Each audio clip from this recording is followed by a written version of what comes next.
ক্লাসরুমে আপনার বসার মতো পরিবেশ নাই। উনি বারবারই অফিসে দরখাস্ত করেন এবং যখনই যে তথ্য চাই সেটা দেয়, কিন্তু কোনো কাজ করে না। আমরা চাই আমাদের স্কুলটা সংস্কার হোক। বৃষ্টি হলেই শ্রেণীকক্ষের ছাদ চুইয়ে পানি পড়তে থাকে। বই খাতা বাঁচাতে ব্রেঞ্চ সরিয়ে শুকনো জায়গা খুঁজে বসতে হয় শিক্ষার্থীদের। কোথাও নেই দরজা, আবার কোথাও নেই জানালা। ভেজা মেঝেতেই চলছে পাঠদান।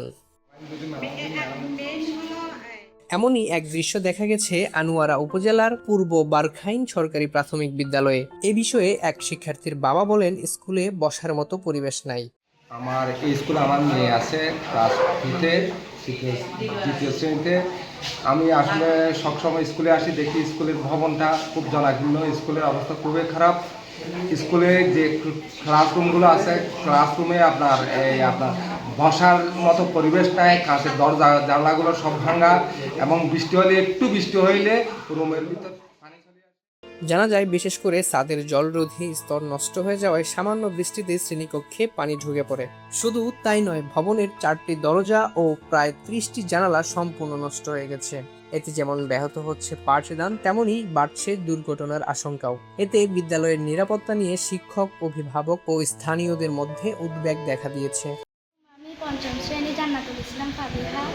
আমাদের এখানে অতিবৃষ্টি হওয়ার কারণে পানি ঢুকে এবং আমাদের এখানে জানালা ভাঙন হওয়ার কারণে হাত কাটা এবং বিভিন্ন দুর্ঘটনার সম্মুখীন হয়।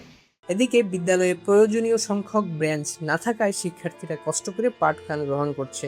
একই সঙ্গে শিক্ষকদের ব্যবহারের জন্য 6 সেট চেয়ার ও টেবিলের সংকট রয়েছে বলেও জানা যায়। বিদ্যালয় সূত্রে জানা গেছে, ভবনের ছাদের রুফ ট্রিটমেন্ট, 4টি দরজা ও 30টি জানালা প্রতিস্থাপন, শিক্ষার্থীদের জন্য প্রয়োজনীয় বেঞ্চ এবং শিক্ষকদের জন্য 6 সেট চেয়ার টেবিল সরবরাহ করা হলে বিদ্যালয়ে শিক্ষার অনুকূল পরিবেশ ফিরে আসবে। পাশাপাশি শিক্ষার্থীরা ঝুঁকিমুক্ত পরিবেশে পাঠদান গ্রহণের সুযোগ পাবে। সহকারী শিক্ষিকা উম্মে হাবিবা অভিযোগ করে বলেন, বারবার দরখাস্ত করা হলেও কোনো কাজ করা হয় নাই। স্কুল ছুটির পর বাইরের ছেলেরা, বিশেষ করে হাই স্কুলের ছেলেরা এখানে ফুটবল খেলতে আসে এবং বিভিন্ন খেলার ফুটবল খেলতে গিয়ে ওরা স্কুলের কাজগুলো ভেঙে ফেলে। এরপর আমরা প্রতি বছর বৃক্ষরোপণের বিভিন্ন গাছ লাগাই, কিন্তু প্রতিদিন এসে একটা গাছও ফেরত পাই না, সবটাই খুলে নিয়ে যায়। এছাড়া রাতে বিভিন্ন অসুখ কাজে স্কুলের চারপাশ নোংরা করে রাখে। এই জন্য আমাদের সীমানা প্রাপ্তি খুব দরকার। এছাড়া আমাদের তেমন কোনো আসবাবপত্র নাই, আসবাবপত্রের প্রচুর ঘাটতি আছে। আমাদের প্রধান শিক্ষক জনাব দিলওয়ারা বেগম 24 সাল থেকে উনি দায়িত্বে ছিলেন ভারপ্রাপ্ত প্রধান শিক্ষক হিসেবে। উনি বারবারই অফিসে দরখাস্ত করেন এবং যখনই যে তথ্য চাই সেটা দেয়, কিন্তু কোনো কাজ করে না। বিদ্যালয়ের প্রধান শিক্ষক জানান, বৃষ্টির সময় শ্রেণীকক্ষে পানি ঢুকে পড়ায় নিয়মিত পাঠদান ব্যাহত হচ্ছে।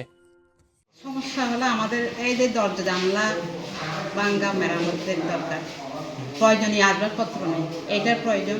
ছাদ একদম ঝুঁকিপূর্ণ, এটা সংস্কার করা প্রয়োজন। আর নিচে গ্রাউন্ড ফ্লোরে মেরামত করা দরকার।